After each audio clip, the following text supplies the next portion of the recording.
गण गणपते नमः। आज बुधवार को सुनिए बुधवार की कुछ पौराणिक कथाएं। साथ में सुनेंगे धन समृद्धि प्रदान करने वाली, बरकत देने वाली माता अन्नपूर्णा की कथा। तो इन सभी कथाओं को पूरी श्रद्धा और भक्ति के साथ आप पूरा अवश्य सुनेगा। तो सब प्रेम से बोलो गणेश जी महाराज जी की जय। समतापुर नगर में मधुसूदन नामक एक व्यक्ति रहता था। वे बहुत धनवान था। मधुसूदन का विवाह बलरामपुर नगर की सुंदर और गुणवती लड़की संगीता से हुआ था। एक बार मधुसूदन अपनी पत्नी को लेने बुधवार के दिन बलरामपुर गया। मधुसूदन ने पत्नी के माता पिता से संगीता को विदा कराने के लिए कहा। माता पिता बोले, बेटा आज बुधवार है, बुधवार को किसी भी शुभ कार्य के लिए यात्रा नहीं करते। लेकिन मधुसूदन नहीं माना। उसने ऐसी शुभ अशुभ की बातों को नहीं मानने की बात कही। बहुत आग्रह करने पर संगीता के माता पिता ने विवश होकर दोनों को विदा कर दिया। दोनों ने बैलगाड़ी से यात्रा प्रारंभ की। 2 कोस की यात्रा के बाद उसकी गाड़ी का एक पहिया टूट गया। वहां से दोनों ने पैदल ही यात्रा शुरू की। रास्ते में संगीता को प्यास लगी। मधुसूदन उसे एक पेड़ के नीचे बैठाकर जल लेने के लिए चला गया। थोड़ी देर के बाद जब मधुसूदन कहीं से जल लेकर वापस आया तो वे बुरी तरह हैरान हो उठा, क्योंकि उसकी पत्नी के पास उसकी ही शक्ल सूरत का एक दूसरा व्यक्ति बैठा था। संगीता भी मधुसूदन को देखकर हैरान रह गई। वे दोनों में कोई अंतर नहीं कर पाई। मधुसूदन ने उस व्यक्ति से पूछा कि तुम कौन हो और मेरी पत्नी के पास क्यों बैठे हो? तो मधुसूदन की बात सुनकर उस व्यक्ति ने कहा, अरे भाई, ये मेरी पत्नी संगीता है। मैं अपनी पत्नी को ससुराल से विदा करके लाया हूँ। लेकिन तुम कौन हो जो मुझसे ऐसा प्रश्न कर रहे हो? मधुसूदन ने लगभग चीखते हुए कहा, तुम जरूर कोई चोर या ठग हो। ये मेरी पत्नी संगीता है। मैं इसे पेड़ के नीचे बैठाकर जल लेने गया था। इस पर उस व्यक्ति ने कहा, अरे भाई, झूठ तो तुम बोल रहे हो। संगीता को प्यास लगने पर जल लेने तो मैं गया था। मैंने तो जल लाकर अपनी पत्नी को पिला भी दिया है। अब तुम चुपचाप यहाँ से चलते बने, नहीं तो किसी सिपाही को बुलाकर तुम्हें पकड़वा दूंगा। दोनों एक दूसरे से लड़ने लगे। उन्हें लड़ते देख बहुत से लोग वहाँ एकत्रित हो गए। नगर के कुछ सिपाही भी वहाँ आ गए। सिपाही उन दोनों को पकड़कर राजा के पास ले गए। सारी कहानी सुनकर राजा भी कोई निर्णय नहीं कर पाया। संगीता भी उन दोनों में से अपने वास्तविक पति को पहचान नहीं पा रही थी। राजा ने दोनों को कारागार में डाल देने के लिए कहा। राजा के फैसले पर असली मधुसूदन भयभीत हो गया। तभी आकाशवाणी हुई, मधुसूदन, तूने संगीता के माता पिता की बात नहीं मानी और बुधवार के दिन अपनी पत्नी को ससुराल से ले आया। ये सब भगवान बुधदेव के प्रकोप से हो रहा है। मधुसूदन ने भगवान बुधदेव से प्रार्थना की कि हे भगवान बुधदेव, मुझे क्षमा कर दीजिए। मुझसे बहुत बड़ी गलती हुई है। भविष्य में अब कभी बुधवार के दिन यात्रा नहीं करूंगा और सदैव बुधवार को आपका व्रत किया करूंगा।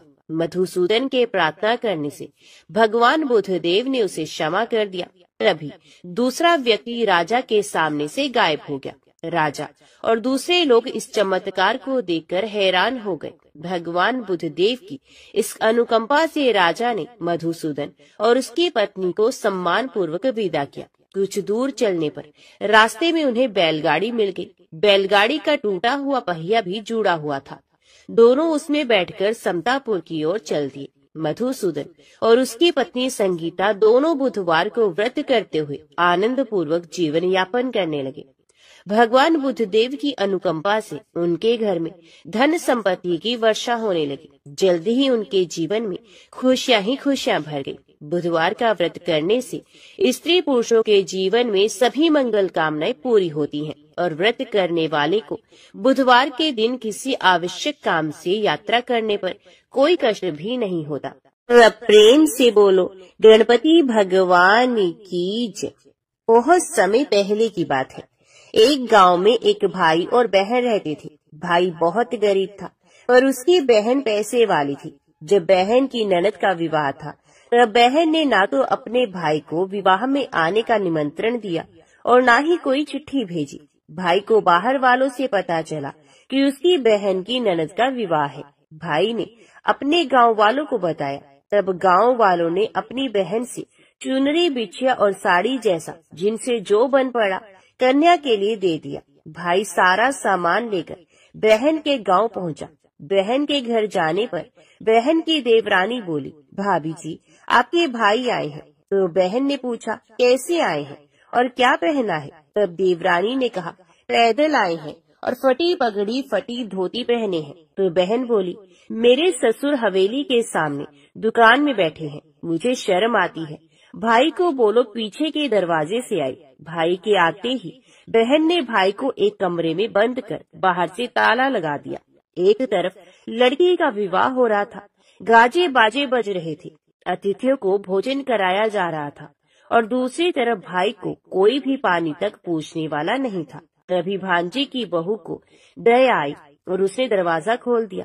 दरवाजा खुलते ही भाई वहां से भागा। 2 दिन के भूखे प्यासे रहने के कारण उसे चक्कर आने लगे थे। रास्ते में एक गणेश जी का मंदिर था, वहां जाकर वे गिर पड़ा और रोते रोते गणेश भगवान को अपनी व्यथा सुनाई और बोला, हे गणेश जी महाराज, आज मेरी गरीबी के कारण मेरी सगी बहन ने मुझे धिक्कार दिया है। घर जाने पर मेरी पत्नी, मेरे बच्चे जब पूछेंगे कि विवाह से क्या मिला, क्या लेकर आए हो, तो मैं क्या जवाब दूंगा? तब गणेश जी को उस पर दया आ गई और गणेश जी भगवान बोले, मेरे बगीचे से ककड़ी और तरबूज तोड़कर ले जा। तब भाई ने ककड़ी तोड़कर झोला भर लिया और अपने घर ले गया। घर जाते ही बच्चों ने पूछा, पिताजी बुआ के यहाँ से हम लोगों के लिए क्या लाए हो? झोला खोलते ही छोटे तरबूज सोने की गेंद में बदल गए। बाकी तरबूज का काटने से हीरे मोती निकले। पत्नी बोली, अब बहन के घर से इतना कुछ क्यों लाए हो? आपकी बहन ने हम लोगों को बहुत ज्यादा दे दिया है। भाई ने कुछ भी जवाब नहीं दिया। गणेश भगवान की कृपा से उनके दिन बदल गए। भाई का काम धंधा जोरों से चलने लगा। धीरे धीरे गहने कपड़े, रहने के लिए मकान बन गया। पत्नी बोली, एक बार ननद जी को बुलाकर लाओ। तो भाई ने नए कपड़े, नए जूते पहनकर रथ में बैठकर बहन को लेने गया। देवरानी बोली, भाभी जी आपके भाई आए हैं। बहन ने पूछा, कैसे आए हैं और क्या पहना है? तब देवरानी बोली, रथ में बैठकर खूब ठाठ बाट से आए हैं। तो बहन बोली, मेरे भाई को बोलो कि हवेली के सामने से आए, मेरे ससुर देवर जेठ देखेंगे। भाई का बहन ने खूब स्वागत सत्कार किया। भाई बोला, बहन मैं तुम्हें लेने आया हूँ। तब बहन ने कहा, मुझे भी बहुत दिन हो गए, चलो मैं चलती हूँ। भाई बहन को लेकर अपने घर आया। भाई और उसकी पत्नी ने बहन का खूब आदर सत्कार किया। जो चीजें मांगी सब बनवा कर दिया। बहन बोली, भाई मुझे एक जूते चाहिए। तो भाई ने मोची को बुलाया और कहा, मेरी बहन के लिए ऐसी जूती बनाओ जो मुंह से बोले। भाई ने बहन को बहुत सारा धन देकर विदा किया, पर अभी तक ये जूती नहीं आई थी। बहन रवाना होने लगी, तभी मोची जूतियां लेकर आया। बहन की जूती पहनते ही जूतियां बोली, निर्धन भाई की पैसे वाली बहन, गणेश जी का बगीचा नहीं होता तो आज क्या करती? बहन भाई की पत्नी से पूछने लगी, ये कहाँ से आवाज आ रही है? तभी भाई ने कहा, सुबह का समय है, कोई जीव जंतु बोल रहा होगा। भाई ने घोड़ी गाड़ी को जल्दी जाने को कहा। बहन के जाते ही पत्नी जिद करके बैठ गई कि जूतियां क्या बोल रही थी। पति ने अपनी पूरी आप बीती अपनी पत्नी को सुनाई कि कैसे बहन ने मुझे 2 दिन तक भूखा रखा, कमरे में बंद कर दिया था। भांजे की बहू ने दरवाजा खोला, तब मैं बाहर आया और गणेश जी की शरण में जा पहुंचा। गणेश जी की कृपा से हमारे दिन बदले हैं। उसने अपनी पत्नी को सारी बातें बताई। पत्नी बोली, अगर मुझे मालूम होता तो मैं आपकी बहन को कुछ नहीं देती, मेरा दिया हुआ सब कुछ वापस लेकर आओ। पति बोला, गणेश भगवान ने हमें सब कुछ दिया है, अगर वे मुझे भूखा प्यासा कमरे में बंद नहीं करती तो मैं गणेश भगवान के मंदिर में क्यों जाता? क्या मैं गणेश जी को अपना दुखड़ा सुनाता? तुम अपना मन मैला मत करो, और अपने पर तो गणेश जी की कृपा है और किस चीज की कमी है। फिर दोनों गणेश जी के आगे झुककर प्रणाम करते हैं और जयकारा लगाते हैं, ये हे गणेश जी महाराज, जैसी कृपा आपने गरीब भाई पर की, वैसे ही अपने सभी भक्तों पर अपनी कृपा बनाए रखा। तो प्रेम से बोलिए गणेश जी महाराज की जय। आइए अब सुनते हैं गणेश जी महाराज की अगली पौराणिक कथा। एक बार देवी तुलसी विवाह हेतु वर ढूंढने के लिए तीर्थ यात्रा पर निकली थी और ढूंढते ढूंढते वे गंगा किनारे पहुंच गए। उस समय गणेश भगवान गंगा किनारे तप कर रहे थे। उन्हें देखते ही देवी तुलसी उन पर मोहित हो गई और उनके मन में गणेश भगवान से विवाह की इच्छा उत्पन्न हुई। फिर देवी तुलसी ने गणेश जी के पास जाकर उनका ध्यान भंग कर दिया। आंखें खोलने के बाद गणेश भगवान के सामने देवी तुलसी खड़ी थी, लेकिन सामने एक स्त्री है, इसलिए अपने क्रोध को नियंत्रण में रखकर गणेश भगवान ने पूछा, हे देवी तुम कौन हो और मेरा ध्यान भंग करने का क्या कारण है? तो जवाब में देवी तुलसी ने अपने परिचय के साथ गणेश जी से विवाह की बात कर ली। उत्तर में भगवान गणेश जी बोले, देवी मैं ब्रह्मचारी हूँ, इस वजह से मैं विवाह नहीं कर सकता। अपने विवाह प्रस्ताव के लिए ना सुनने के बाद देवी तुलसी क्रोधित हो गई और उन्होंने गणेश जी को श्राप दे दिया कि उनका ब्रह्मचर्य टूटेगा और उनके 2 विवाह होंगे। इस बात पर गणेश भगवान भयंकर क्रोधित हो उठे, क्योंकि एक तो वे स्त्री हैं, इसलिए ध्यान भंग करने पर भी गणेश जी ने कुछ नहीं कहा और इतनी विनम्रता से बात करने पर भी उन्हें श्राप दे दिया गया। फिर गणेश जी ने भी तुलसी को श्राप दे दिया कि तुम्हारा विवाह शंखचूड़ नाम के असुर के साथ होगा। एक देवी होकर भी उनका विवाह एक राक्षस से होगा। ये जानकर देवी तुलसी विचलित हो गई और विनायक जी से इस कठोर श्राप से मुक्ति दिलाने की क्षमा याचना करने लगी। फिर गणेश जी को तुलसी देवी पर दया आ गई और वे बोले, ये मेरा श्राप तो बदल नहीं सकता, वे तो सच होकर ही रहेगा, लेकिन अगले जन्म में तुम एक पेड़ बनोगी और भगवान महाविष्णु जी को अत्यंत प्रिय होगी। उनकी पूजा में भी तुम्हारा एक महत्वपूर्ण स्थान होगा और कलयुग के इंसानों को तुम मोक्ष का मार्ग दिखाओगी। लेकिन तुमने मेरा तप भंग किया है और मुझे ब्रह्मचारी होकर भी 2 विवाह का श्राप दिया है, इसलिए मेरी किसी भी प्रकार की पूजा में तुम निषिद्ध रहोगी। इस प्रकार देवी तुलसी भगवान गणेश की पूजा में निषिद्ध हो गई। तो सब प्रेम से बोलिए गणेश भगवान की जय। आइए सुनते हैं गणेश जी के विवाह की कथा। भगवान गणेश जी का मुख हाथी का है और एक दांत भी टूटा हुआ है। इन्हीं 2 कारणों की वजह से उनका विवाह नहीं हो पा रहा था। इस बात से गणेश जी महाराज अक्सर नाराज रहा करते थे। एक दिन एक देवता के आग्रह पर विनायक जी उसके विवाह में अपनी उपस्थिति दर्शाने गए। विवाह स्थल पर पहुंचने के बाद कुछ देवताओं ने मिलकर गणेश भगवान का समय पर विवाह न होने के कारण उपहास किया, जिससे गणेश जी बहुत ही अधिक नाराज हो गए। उसी दिन उन्होंने ठान लिया कि जब तक मेरा विवाह नहीं होता तब तक मैं किसी भी देवता का विवाह नहीं होने दूंगा। गणेश भगवान के पास विवाह और अन्य संदेश लाने का काम उनके प्रिय वाहन मूषिक राज करते थे। मूषिक राज जब भी किसी देवता के विवाह का समाचार लाते, तब गणेश जी उसे आदेश देते और मूषिक राज अपनी सेना के साथ जाकर उस विवाह के मंडप को गिराकर तहस नहस कर देते और बारातियों को भी भगा देते। इस तरह गणेश जी और मूषिक राज की मिली भक्त की वजह से किसी भी देवता का विवाह नहीं हो पा रहा था। गणपति जी के व्यवहार से तंग आकर सभी देवी देवता भगवान शिव और माता पार्वती के पास पहुंच गए और इस विराट समस्या का समाधान मांगने लगे। भगवान शिव और माता पार्वती ने कहा कि इसका हल तो आपको केवल ब्रह्मदेव जी के पास ही मिल सकता है। कृपया करके अब ब्रह्मलोक को जाएं। तब माता पार्वती और महादेव जी को प्रणाम करके सभी देवी देवता ब्रह्मा जी के पास प्रकट हुए। देवताओं की समस्या को ठीक से सुनने के बाद ब्रह्मा जी ने अपनी योग शक्ति से 2 कन्याओं का निर्माण किया। कन्याओं का नाम था रिद्धि और सिद्धि। वे दोनों ब्रह्मा जी की मानस पुत्रियां थी। उन्हें लेकर ब्रह्मा जी गणेश महाराज के पास गए और उनसे अपनी पुत्रियों को ज्ञान एवं शिक्षा प्रदान करने का निवेदन करने लगे।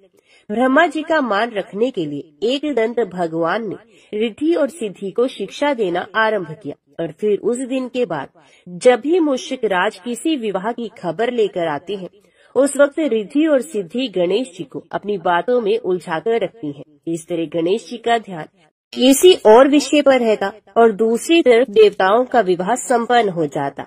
एक दिन बुद्धि के देवता भगवान गणेश जी को ये बात समझ में आ गई, लेकिन उनके क्रोध में आने से पहले ही ब्रह्मदेव अपने दोनों पुत्रों के साथ वहां पर प्रकट हो गए। रिद्धि और सिद्धि को सामने देखते ही गणेश जी का क्रोध बढ़ने लगा, किंतु विनायक जी के मुख से कोई भी शब्द निकलने के पहले ही भगवान ब्रह्मदेव ने कहा कि हे गणेश जी, आपने स्वयं ही मेरी पुत्रियों को शिक्षा दी है और अब मुझे इन दोनों की विवाह योग्य कोई वर नहीं मिल रहा। मेरी आपसे विनती है कि आप ही रिद्धि और सिद्धि से विवाह करके मुझे धन्य कीजिए। परमपिता ब्रह्मा जी की शांत वाणी को सुनकर गणेश जी का क्रोध शांत हो गया और वे उस विवाह प्रस्ताव के लिए हंसी खुशी राजी हो गए। विवाह के बाद अपनी दोनों पत्नियों से उन्हें 2 पुत्र प्राप्त हुए, जिनका नाम रखा गया शुभ और लाभ। तो सब प्रेम से बोलिए, भगवान गणेश जी की जय। आइए अब सुनते हैं गणेश जी की पूजा पाठ में सुनी जाने वाली पौराणिक कथा। एक गांव में 2 माँ बेटी थी। बेटी माँ से बोली, गांव से सब लोग गणेश मेला देखने जा रहे हैं, मैं भी मेले में जाऊंगी। तो माँ बोली, वहाँ पर बहुत भीड़ होगी, कहीं गिर पड़ गई तो चोट लग जाएगी। बेटी ने माँ की बात नहीं मानी, तो माँ ने बेटी को 2 लड्डू और घंटी में पानी देकर कहा, एक लड्डू तो गणेश जी को खिलाकर पानी मिला देना, दूसरा लड्डू तुम खाकर बचा हुआ पानी पी लेना। बेटी मेले में चली गई। मेला समाप्त होने पर सभी गांववासी वापस आ गए, परंतु उसकी बेटी नहीं आई। वे गणेश जी के पास बैठी रही। एक लड्डू पानी गणेश जी तुम्हें, एक लड्डू पानी मुझे, इस तरह कहते हुए पूरी रात बीत गई। गणेश जी ने सोचा कि यदि आज मैं लड्डू खाकर पानी नहीं पीऊंगा तो ये अपने घर नहीं जाएगी। इसलिए गणेश जी लड़के का रूप बनाकर आए, बेटी से एक लड्डू लेकर खाया और पानी पिया और कुछ कहा, कुछ मांगो। लड़की ने मन में सोचा, क्या मांगू? अन्न मांगू, धन मांगू, महल मांगू, सुहाग मांगू, खेत मांगू, बैल मांगू, बस इतना ही मांग लेती हूँ। गणेश जी उसके मन की बात जानकर बोले, अब अपने घर जाओ, जो तुमने मन में सोचा है वे सब तुझे मिल जाएगा। लड़की घर पहुंची तो माँ ने पूछा, इतनी देर कैसे हो गई? लड़की ने कहा, आपके कहे अनुसार मैं गणेश जी को लड्डू खिलाकर पानी पिलाकर आई हूँ। देखते ही देखते जो कुछ बेटी ने मन में सोचा था वे सब कुछ उनके घर में हो गया। हे गणेश जी महाराज, जैसे आप उन माँ बेटी पर बरसे वैसे ही कहते सुनते हर किसी पर बरसो। तो बोलो, गणेश भगवान की जय। एक बुढ़िया माई रोज मिट्टी के गणेश जी की पूजा करती थी। बेचारी बुढ़िया के बनाए गणेश जी रोज गल जाते थे। उसके घर के सामने एक सेठ जी का मकान बन रहा था। बुढ़िया माई सेठ जी के मकान पर जाकर मकान बनाने वाले कारीगर से बोली, भाई, मेरे मिट्टी के बनाए गणेश जी रोज गल जाते हैं, आप मेरी पूजा के लिए पत्थर से एक गणेश जी बना दो, आपकी बड़ी कृपा होगी। मकान बनाने वाला कारीगर बोला, माई, जितनी देर में तुम्हारे लिए गणेश जी बनाएंगे उतनी देर में तो सेठ जी की दीवार पूरी कर देंगे। बुढ़िया ये सुनकर दुखी मन से अपने घर वापस आ गई। दीवार पूरी करते करते शाम हो गई, परंतु दीवार बनने से पहले ही टेढ़ी हो जाती। शाम को सेठ जी आए और पूछा कि आज कुछ काम नहीं किया। तब मकान बनाने वाला कारीगर ने बुढ़िया वाली बात बताई। तब सेठ जी ने बुढ़िया माई से जाकर कहा, माई, तुम हमारी दीवार सीधी कर दो तो हम तुम्हें सोने के गणेश जी बनवा देंगे। गणेश जी ने ये सुनते ही सेठ जी की दीवार सीधी कर दी। सेठ जी ने बुढ़िया माई को पूजा के लिए सोने के गणेश जी बनवा कर दिए। गणेश जी को पाकर बुढ़िया माई बहुत प्रसन्न हुई। हे विनायक जी महाराज, जैसे सेठ जी की दीवार सीधी करी वैसे ही कहते सुनते हमारे भी सभी कार्य सीधे करना। तो बोलो, गणपति महाराज की जय। एक बार गणेश जी ने पृथ्वी के मनुष्यों की परीक्षा लेने का विचार किया। वे अपना रूप बदलकर पृथ्वी पर भ्रमण करने लगे। उन्होंने एक बालक का रूप बना लिया। एक हाथ में एक चम्मच में दूध ले लिया और दूसरे हाथ में एक चुटकी चावल ले लिया और गली गली घूमने लगे। साथ ही साथ आवाज लगाते चल रहे थे, कोई मेरे लिए खीर बना दे, कोई मेरे लिए खीर बना दे।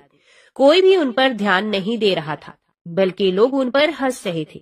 वे लगातार एक गांव के बाद दूसरे गांव इसी तरह चक्कर लगाते हुए पुकारते रहे, पर कोई खीर बनाने के लिए तैयार नहीं हुआ। सुबह से शाम हो गई। गणेश जी लगातार घूमते रहे। एक बुढ़िया थी, शाम के वक्त अपनी झोपड़ी के बाहर बैठी हुई थी। तभी गणेश जी वहां से पुकारते हुए निकले कि कोई मेरे लिए खीर बना दे, कोई मेरे लिए खीर बना दे। बुढ़िया बहुत कोमल हृदय वाली स्त्री थी। उसने कहा, बेटा मैं तेरी खीर बना देती हूँ। गणेश जी ने कहा, माई अपने घर में से दूध और चावल लेने के लिए बर्तन ले आओ। बुढ़िया एक कटोरी लेकर जब झोपड़ी से बाहर आई तो गणेश जी ने कहा, अपने घर का सबसे बड़ा बर्तन लेकर आओ। बुढ़िया को थोड़ी झुंझुलाहट हुई, पर उसने कहा, चलो बच्चे का मन रख लेती हूँ, और अंदर जाकर वे अपने घर से सबसे बड़ा पतीला लेकर बाहर आई। गणेश जी ने चम्मच में से दूध पतीले में उड़ेलना शुरू कर दिया। तब बुढ़िया के आश्चर्य की सीमा न रही जब उसने देखा दूध से पूरा पतीला भर गया है। एक के बाद एक वे बर्तन झोपड़ी बाहर लाती गई और उसमें गणेश जी दूध भरते चले गए। इस तरह से घर के सारे बर्तन दूध से लबालब भर गए। गणेश भगवान ने बुढ़िया से कहा, मैं स्नान करके आता हूँ, तब तक तुम खीर बना लो, मैं वापस आकर खाऊंगा। बुढ़िया ने पूछा, मैं इतनी सारी खीर का क्या करूंगी? इस पर गणपति जी बोले, सारे गांव को दावत दे दो। बुढ़िया ने बड़े प्यार से मन लगाकर खीर बनाई।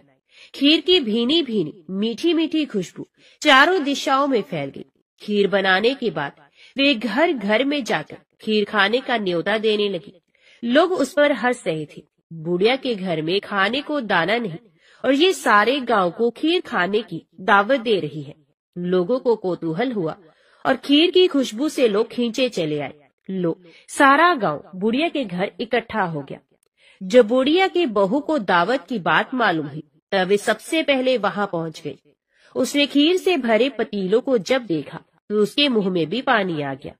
उसे बड़ी जोर से भूख लगी हुई थी।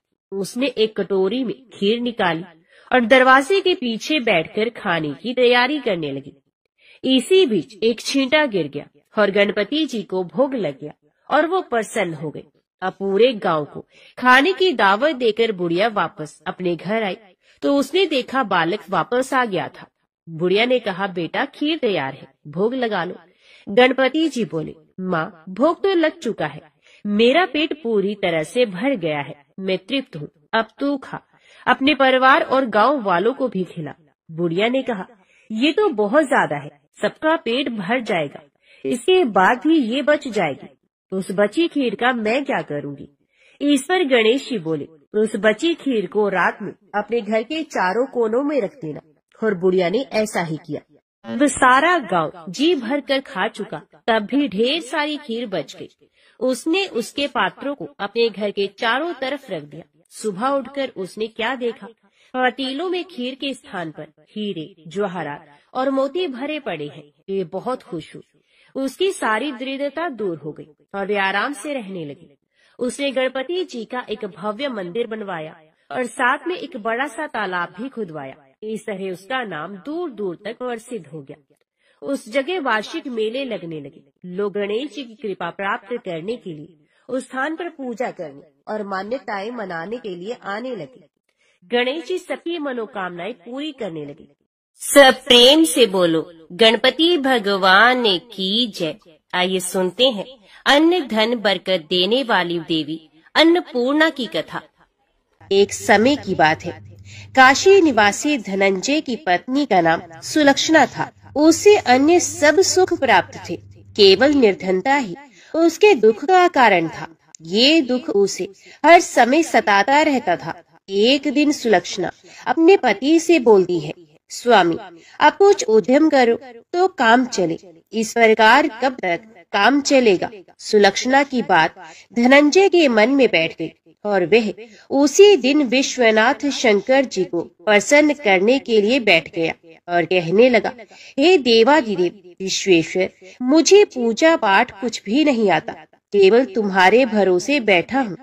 इतनी विनती करके वे 2-3 दिन तक भूखा प्यासा वहीं पर बैठा रहा। ये देखकर भगवान शंकर ने उसके कान में अन्नपूर्णा 3 बार कहा। ये कौन क्या कह गया? इसी सोच में धनंजय रह गया कि मंदिर में आते ब्राह्मणों को देखकर वे पूछने लगा, पंडित जी, अन्नपूर्णा कौन है? तब ब्राह्मणों ने उसे कहा कि तूने अन्न छोड़ दिया है, सो तू अन्न की ही बात करता है, जा घर जाकर अन्न ग्रहण कर। धनंजय घर चला गया और अपनी पत्नी से सारी बात कह सुनाई। तो उसकी पत्नी बोली, आप चिंता मत कीजिए, स्वयं शंकर जी ने इस मंत्र को दिया है, वे स्वयं ही इस मंत्र का खुलासा भी करेंगे। आप फिर जाकर उनकी आराधना करो। धनंजय फिर से जैसा का तैसा पूजा में बैठ गया। रात्रि में शंकर जी ने उसे आज्ञा दी और कहा कि तू पूर्व दिशा में चला जा। ये अन्नपूर्णा का नाम जपते हुए और रास्ते में फल खाते हुए रणों का पानी पीता जाता। और इसी प्रकार कितने ही दिनों तक धनंजय चलता गया। वहां उसे चांदी से चमकती वन की शोभा देखने में आई और उसे सुंदर सरोवर भी दिखाई दिया। उसके किनारे कितनी ही अप्सराएं आई, झुंड बनाए बैठी थी, एक कथा कहती थी और सब माँ अन्नपूर्णा इस प्रकार बार बार नाम जपती थी। ये अघन मास की उजाली रात्रि थी और आज से ही व्रत का आरंभ हुआ था। जिस शब्द की खोज में धनंजय निकला था वे उसे वहां सुनने को मिला। धनंजय ने उन देवियों के पास जाकर पूछा कि हे देवियों, आप ये क्या कर रही हो? तब उन सब ने कहा कि हम सब माँ अन्नपूर्णा का व्रत करती हैं। पूजा क्या होता है, ये किसी ने किया है, इसे कब किया जाता है, कैसे किया जाता है और इसकी विधि क्या है, मुझे भी कहो। तो वे कहने लगी, इस व्रत को हर कोई कर सकता है। 21 दिन के लिए 21 गांठ का सूत लेना चाहिए। 21 दिन अगर ना बने तो एक दिन उपवास करें, ये भी ना बने तो केवल कथा सुनकर प्रसाद ग्रहण करना चाहिए। निराहार रहकर कथा को सुने तथा सुनाने वाला अगर कोई भी ना मिले तो पीपल के पत्तों को रखकर सुपारी या घृत कुमारी को सामने रखकर दीपक को साक्षी करके सूर्य, गाय, तुलसी या महादेव को बिना कथा सुने मुख में दाना ना डाले। यदि भूल से कुछ पड़ भी जाए तो एक दिन फिर से उपवास कर ले। व्रत के दिन बिल्कुल भी क्रोध न करे और झूठ भी न बोले। धनंजय बोला, इस व्रत के करने से क्या होगा? तो वे कहने लगी, इसके करने से अंधों को नेत्र मिलते हैं, लोलों को हाथ मिलते हैं, निर्धन के घर धन आता है, बांझ को संतान मिलती है, मूर्ख को बुद्धि मिलती है। तो जिस कामना से व्रत किया जाए माँ उसकी इच्छा को पूर्ण करती है। वे कहने लगा, बहनों, मेरे घर भी धन नहीं है, विद्या नहीं है, कुछ भी नहीं है, तो दुखिया ब्राह्मण हूँ, मुझे इस व्रत का सूत दोगी? तब उन्होंने कहा, हाँ भाई, तेरा कल्याण हो, मैं तुझे सूत दे देती हूँ। इस व्रत का सूत्र लेकर धनंजय ने व्रत किया। व्रत पूरा भी हुआ। तभी सरोवर में से 21 खंड की स्वर्ण सीढ़ी हीरा मोती जड़ी हुई प्रकट हुई। धनंजय जय माँ अन्नपूर्णा, जय अन्नपूर्णा माँ कहता जाता। इस प्रकार वे कितनी ही सीढ़ियां उतर गया तो देखा कि करोड़ों सूर्यों से प्रकाशमान अन्नपूर्णा माता का मंदिर है। उसके सामने स्वर्ण सिंहासन पर माता अन्नपूर्णा विराजमान है और उनके सामने भिक्षा हेतु भगवान शंकर खड़े हैं। देवांगनाएं चवल डुला रही हैं, इतनी ही हथियार बांधे पहरा दे रही हैं। धनंजय दौड़कर जगदम्बा माँ के चरणों में गिर गया। देवी उसके मन का कलेश जान गई और धनंजय कहने लगा, माता आप तो अंतर्यामी हो, आपको अपनी दशा में क्या बताऊं? माता बोली, मेरा व्रत किया है, जा, संसार तेरा सत्कार करेगा। माता ने धनंजय की जीवा पर बीज मंत्र लिख दिया। अब उसके रोम रोम में विद्या प्रकट हो गई। माँ का वरदान लेकर धनंजय घर आया। सुलक्षणा से सभी बातें कह सुनाई। माता जी की कृपा से उसके घर में संपत्ति आने लगी। छोटा सा घर बहुत बड़ा बन गया और उसके घर अनेक सगे संबंधियों ने आकर उसकी बड़ाई भी की और उससे कहा कि इतना धन और इतना बड़ा घर होने पर अगर संतान नहीं है तो इस कमाई का भोग कौन करेगा? सुलक्षणा से संतान नहीं है, इसलिए तो दूसरा विवाह कर लो। अन्य इच्छा होते हुए भी धनंजय को दूसरा विवाह करना पड़ा और सती सुलक्षणा को शोध का दुख उठाना पड़ा। इस प्रकार दिन बीतते गए। फिर नए बंधन से बंधे पति से सुलक्षणा ने कहलवाया कि हम व्रत के प्रभाव से सुखी हुए हैं, इस कारण ये व्रत छोड़ना नहीं चाहिए। ये माता जी का प्रताप है जो हम इतने संपन्न और सुखी हुए हैं। सुलक्षणा की बात को सुनकर धनंजय उसके यहाँ आया और ये व्रत में बैठ गया। नई बहू को इस व्रत की खबर नहीं थी। वे धनंजय की आने की राह देखती रही। अब जब नई बहू को इस बात की खबर पड़ी तो उसके मन में ईर्ष्या की ज्वाला दहक पड़ी और वे सुलोचना के घर पहुंची। उसने वहां भगदड़ मचा दी और धनंजय को अपने साथ ले गई। घर में धनंजय को थोड़ी देर के लिए जब निद्रा आ गई तो नई बहू ने उसके व्रत का सूत का धागा तोड़कर आग में फेंक दिया। अब तो माता जी को कोप आ गया और घर में अकस्मात ही आग लग गई। सब कुछ जलकर खाक हो गया। सुलक्षणा जान गई और पति को फिर अपने घर ले आई। इस बात पर नई बहू रूठकर अपने पिता के घर चली गई। पति को परमेश्वर मानने वाली सुलक्षणा बोली कि हे नाथ, आप घबराओ नहीं, माता जी की कृपा अलौकिक है। पुत्र कपुत्र हो सकता है पर माता कभी कुमाता नहीं होती। अब आप श्रद्धा और भक्ति से आराधना शुरू करो, वे हमारा कल्याण करेंगी। धनंजय फिर माता के पीछे पड़ गया और वे सरोवर सीढ़ी प्रकट हुई। उसमें वे माँ अन्नपूर्णा कहकर उतर गया। वहां जाकर वे माता जी के चरणों में वंदन और रुदन करने लगा। माता प्रसन्न हुई और बोली कि ये मेरे स्वर्ण की मूर्ति ले जा, उसकी पूजा करना, तुम फिर से सुखी हो जाओगे। जाओ, मैं तुम्हें आशीर्वाद देती हूँ। तेरी स्त्री सुलक्षणा ने श्रद्धा से मेरा व्रत किया है, उसे मैंने पुत्र दिया है। धनंजय ने जब आंखें खोली तो खुद को काशी विश्वनाथ के मंदिर में खड़ा हुआ पाया। वहां से वे उसी प्रकार अपने घर को चला गया। इधर सुलक्षणा गर्भवती हुई और उसे एक पुत्र की प्राप्ति हुई। गांव में आश्चर्य की लहर दौड़ गई। मान्यता आने लगी कि इस प्रकार उसी गांव में निसंतान सेठ के पुत्र होने पर उसने माता अन्नपूर्णा का मंदिर बनवा दिया। उसमें माता जी धूमधाम से पधारी और धनंजय को मंदिर के आचार्य का पद दे दिया गया। जीविका के लिए मंदिर की दक्षिणा और रहने के लिए बड़ा ही सुंदर सा भवन दे दिया गया। धनंजय अपनी स्त्री और पुत्र के सहित वहीं पर रहने लगा। माता जी के चढ़ावे में उसकी भरपूर आमदनी होने लगी। उधर नई बहू के पिता के घर डाका पड़ गया और उनका सब कुछ लूट गया। वे भीख मांगकर पेट भरने लगे। जब सुलक्षणा को इस बात का पता चला तो उसने उन्हें भी बुलावा भेजा। फिर सुलक्षणा ने उनको एक अलग घर में रख लिया और उनके अन्न और वस्त्र का प्रबंध भी कर दिया। धनंजय, सुलक्षणा और उसका पुत्र माता जी की कृपा से आनंद से रहने लगे। माता जी ने जैसे उनके भंडारे भरे वैसे ही सबके भंडार भरे तो सब प्रेम से बोले, माँ अन्नपूर्णा की जय। आइए अब सुनते हैं धन समृद्धि प्रदान करने वाली, घर में बरकत लाने वाली माता अन्नपूर्णा की बड़ी ही दुर्लभ कथा। इस कथा को श्रद्धा और भक्ति के साथ पूरा अवश्य सुनिए। तो प्राचीन काल की बात है। पुरुषोत्तमपुर नामक गांव में एक बहुत धर्मात्मा सेठ जी रहा करते थे। उनके 5 पुत्र और एक सबसे छोटी पुत्री थी। उसका नाम था गौरी। सेठ जी का भरा पूरा परिवार था। सेठ जी ने अपने सभी 5 पुत्रों का विवाह कर दिया था और जब छोटी बेटी गौरी विवाह के योग्य हुई तो उन्होंने उसका विवाह एक दूसरे नगर के अपने ही समान धनी परिवार में कर दिया। अब सेठ जी की पुत्री गौरी दुल्हन बनकर जिस घर में गई वहां उसका पति अपने माता पिता का इकलौता पुत्र था।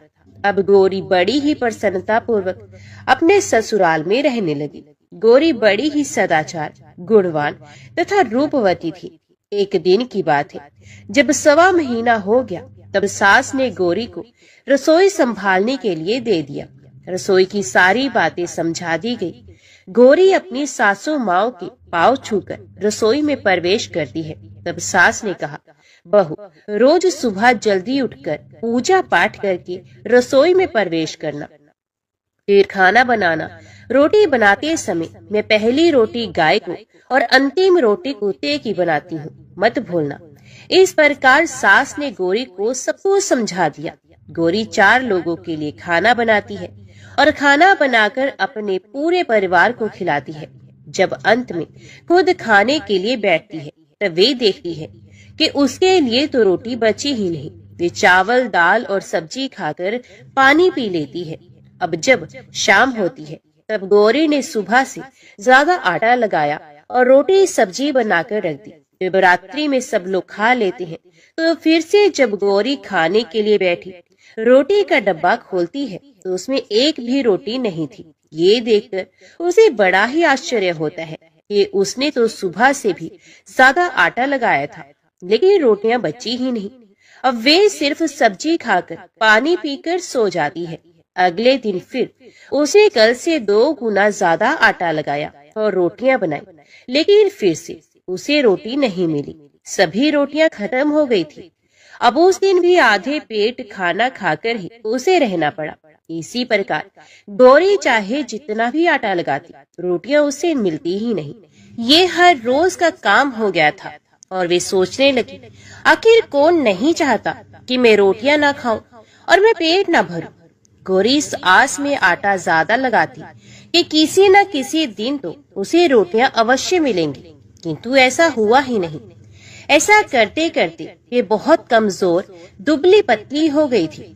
तो दोस्तों, ऐसे ही एक दिन की बात है जब गौरी रसोई में सब्जियां काट रही थी तो गलती से चाकू से उसका हाथ कट जाता है और वे रोटियां नहीं बना पाती। तो उसकी सासू माँ ने कहा, बहू रहने दो, आज मैं रोटियां बना देती हूँ। तो गौरी ने कहा, नहीं सासू माँ, आप आटा लगा दीजिए, मैं रोटियां बना दूंगी। तो दोस्तों, उस दिन सासू माँ ने आटा लगाया और फिर बहू को दिया। बहू रोटियां बनाकर रख देती है। घर के सभी सदस्य रात के समय जब खाना खाने लगते हैं, सब लोग जब खाना खा लेते हैं, तब बारी आती है गौरी की। तो वे बहुत दुखी मन से खाना खाने बैठ जाती है। वे सोचती है, आज तो सासू माँ ने आटा गूंथा है, वे भी बहुत कम, आज तो मेरे लिए रोटियां बची ही नहीं होंगी। ये सोचकर बहू मन ही मन बहुत दुखी होती है। किंतु जब वे रोटी के डिब्बे को खोलती है तो उसने क्या देखा कि उसमें 4-5 रोटियां पड़ी हैं। ये देखकर बहू बहुत खुश हो जाती है। अब क्या था, ऐसे ही 7 दिनों तक बहू की सासू माँ आटा गूंथने लगी और बहू रोटियां बनाती थी। बहू को रोज रोटियां मिलने लगी। इन 7 दिन बहू ने भर पेट खाना खाया। जब 8वां दिन आया तो बहू का हाथ भी ठीक हो गया था। तब सासू माँ ने कहा कि गौरी बेटा, क्या मैं आज आटा गूंद दूं या फिर तुम आटा गूंद लोगी? तब गौरी ने कहा, नहीं माँ जी, मेरा हाथ अब ठीक हो गया है, मैं आटा गूंद दूंगी। उस दिन गौरी ने आटा गूंधा और रोटियां बनाई, सबको प्रेम पूर्वक खाना खिलाया। जब उसके खाने की बारी आई तब उसने देखा कि रोटी के डिब्बे में तो रोटी है ही नहीं, पूरी रोटी खत्म हो गई है। ये देखकर वे गौरी बहुत ही आश्चर्य में पड़ जाती है और वे सोचती है, जब तक सासू माँ ने आटा लगाया तब तक तो मुझे रोटियां मिलती थी, लेकिन जब से मैं आटा गूंदने लगी हूँ तो मुझे रोटियां मिलती ही नहीं, जबकि सासू माँ मुझसे बहुत ही कम आटा गूंदती हैं। इसके बाद भी पूरा परिवार उसमें खा लिया करता था। ऐसी क्या बात है? ये सारी बातें सोचकर गौरी बहुत ही परेशान हो जाती है और दिन भर दुखी रहती थी। एक दिन की बात है, गौरी के पति ने गौरी से पूछा कि गौरी, तुम इतना उदास क्यों रहती हो? इतना सारा धन संपत्ति सब तुम्हारा ही तो है, तुम्हें रोकने टोकने वाला भी कोई नहीं है। तुम अपने मन से अपनी पसंद का भोजन बनाकर खाती हो, तुम दिन प्रतिदिन इतनी कमजोर कैसे हो रही हो? गौरी ने लाज और संकोच से अपने पति को कुछ नहीं बताया। तब उसके पति ने सोचा कि शायद उसकी पत्नी को उसके माता पिता की याद आ रही है, इसलिए अगले दिन गौरी का पति अपने माता पिता से कहता है कि पिताजी, मुझे लगता है कि गौरी को उसके माता पिता की याद आ रही है, मैं उसे उसके मायके ले जाकर सबसे मिलवा लाता हूँ। अपने बेटे की बात सुनकर गौरी के सास ससुर तैयार हो जाते हैं और उसे जाने की अनुमति दे देते हैं और कहते हैं, बेटा, यदि बहू को अपनी माता पिता से मिलकर प्रसन्नता होती है तो अवश्य ही तुम उसे उसके मायके ले जाओ। अब गौरी का पति अपनी पत्नी को लेकर उसके मायके जाता है। दामाद और बेटी को देखकर उनको बहुत ही भाव भक्त होता है। तरह तरह के व्यंजन बनाए जाते हैं, उन्हें खिलाए जाते हैं, बहुत सेवा सत्कार होता है। उसी दिन रात्रि में समय मिलने पर गौरी की माँ ने अपनी बेटी को कोने में ले जाकर पूछा, बेटी, तुम इतनी दुबली पतली कैसे हो गई हो? तुम तो बहुत ही कमजोर दिख रही हो। क्या बात है? तुम्हें कौन सी बात खाई जा रही है? क्या तुम्हारे ससुराल वाले तुम्हारी चिंता नहीं करते? तुम्हें कुछ दुख देते हैं? या ऐसी कौन सी बात है जिसे तुम्हारी ये दशा हो गई है? अपनी माँ की बात सुनकर गौरी अपनी सारी परेशानी, सारी चिंताएं, सब कुछ बताती है। अपनी बेटी की बात सुनकर गौरी की माँ ने कहा, बेटी, हमें लगता है माता अन्नपूर्णा तुमसे नाराज हो गई है। इस विषय में तो मैं कुछ नहीं कर सकती, क्योंकि तुम्हारे ससुराल में हमारा बोलने का कोई अधिकार नहीं है। इसलिए मैं तो कहती हूँ कि तुम यहाँ से जाने के बाद इस विषय में अपने सास और ससुर से बात करना। वही कुछ हल बताएंगे और तुम्हारी समस्या का समाधान हो जाएगा। बेटी, माँ अन्नपूर्णा जिससे नाराज होती है उसके साथ ऐसा ही होता है। अब अपनी माँ की बातें सुनकर गौरी निश्चय करती है कि वे सारी बातें अपनी सासू माँ से कहेगी।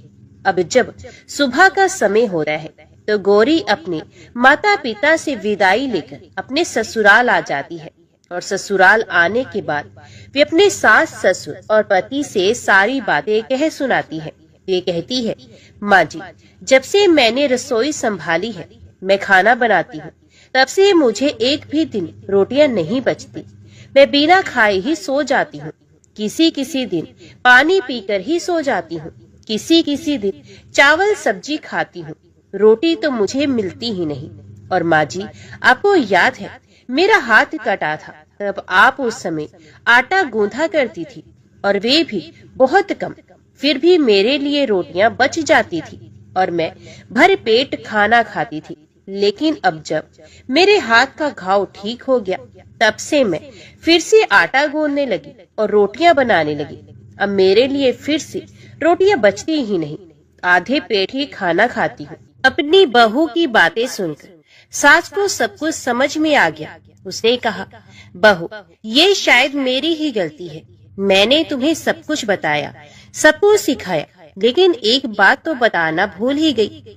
ऐसा कहकर सास अपनी बहू का हाथ पकड़ गौरी को रसोई में ले जाती है। एक परात में आटा निकालकर उस आटे को अच्छे से गूंथते हैं।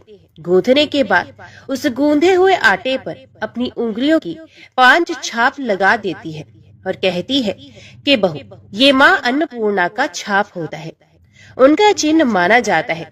आटा लगाने के बाद कोई भी स्त्री इस तरह छाप लगाती है तो उसके घर में बरकत होती है। इसका अर्थ ये है कि माँ अन्नपूर्णा की कृपा सभी परिवार वालों पर बरसे और कोई भी सदस्य भूखे पेट ना सोए। बहू, मैं तुम्हें ऐसा बताना भूल गई। तुम आटा लगाते वक्त आटे पर अपनी 5 उंगलियों का छाप छोड़ देना और माँ अन्नपूर्णा तुम्हारे ऊपर अवश्य ही कृपा करेंगी। तुम कभी भी खाली पेट, भूखे पेट नहीं सोगी। ये बरकत का चिन्ह होता है। और अब अपनी सासू माँ की बात सुनकर बहू हर रोज आटा गूंथती और फिर उस पर अपनी 5 उंगलियों की छाप छोड़ देती है और फिर रोटियां बनाती है। अब बहू को हर रोज रोटियां मिलने लगी। ये भर पेट भोजन करने लगी और स्वस्थ भी हो गई। माँ अन्नपूर्णा की कृपा उस पर बरसने लगी। उसके हाथ में माँ अन्नपूर्णा का वास हो गया। घर पर कोई भी सदस्य भूखा नहीं रहता और जो कोई मेहमान आता या कोई भी भीख मांगने के लिए भिक्षुक आता, उसे भी वे खाना खिलाकर ही घर से विदा करती। इस प्रकार बहू के ऐसा करने से उसके घर में बरकत होने लगी, अन्न की वर्षा होने लगी। तो प्रिय भक्तजनों, आटे को गूंथकर उस पर 5 उंगलियों का छाप लगाना हमारी पुरानी परंपरा है। ये माता लक्ष्मी जी और माता अन्नपूर्णा का चिन्ह माना जाता है। ऐसा करने से माता अन्नपूर्णा सदा प्रसन्न रहती हैं और घर वालों पर अपनी कृपा दृष्टि बनाए रखती हैं। हमारे पूर्वजों से लेकर अब तक ये परंपरा चली आ रही है। सभी माताएं, सभी बहनें अपनी 5 उंगलियों की छाप आटे पर अवश्य ही लगाती हैं और माँ अन्नपूर्णा से प्रार्थना करती हैं कि सबका पेट भरना, सबका कल्याण करना और घर में अन्न धन की वर्षा करना। तो सब प्रेम से बोलिए, माता अन्नपूर्णा की जय।